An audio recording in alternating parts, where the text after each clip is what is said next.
Everyone, তোমরা সবাই কেমন আছো? আমি তো বেশ আছি। অনেক দিন পর আবার একটা রান্নার ভিডিও নিয়ে চলে এলাম। করেছি আজ পেঁয়াজ পোস্ত, একটু অন্যরকমভাবে। পেঁয়াজ কুচিয়ে নিয়েছি, আর নিয়েছি পোস্ত, আর নিয়েছি বেশ কিছুটা কাজু বাদাম, আর কাঁচা লঙ্কা নিয়েছি। নিয়ে এগুলো সমস্তটা গ্রাইন্ডারে পেস্ট করে নিয়েছি সুন্দরভাবে। এবার সর্ষের তেলে কালো জিরে ফোড়ন দিয়ে পেঁয়াজগুলো দিয়ে দিলাম। পেঁয়াজটা দিয়ে পেঁয়াজটাকে একটুখানি ভাজা ভাজা মতো করব।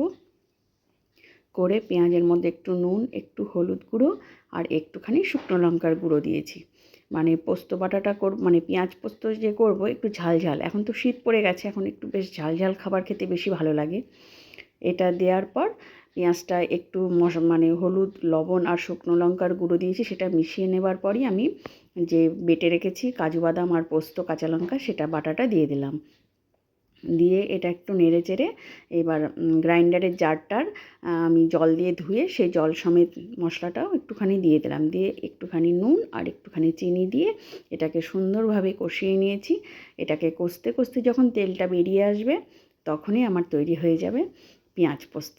অসাধারণ লাগে খেতে, বিশ্বাস করো। গরম ভাতে মানে এটা থাকলে এর সঙ্গে আর কিছুই লাগে না।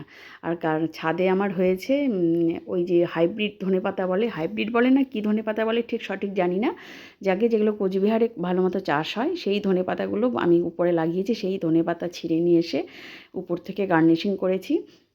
আর ধনেপাতা দিয়ে এই পেঁয়াজ পোস্তটা খেতে অসাধারণ লাগলো গরম ভাতে। জাস্ট শীতের দুপুর জমে ক্ষীর। এই ছিল আমার আজকের রেসিপি। কেমন লাগলো বন্ধুরা? ভালো লাগলে প্লিজ পাশে থেকো। আজকের মতো বাই। আবার আসছি আগামীকাল নতুন একটা ভিডিওর সাথে। ততক্ষণে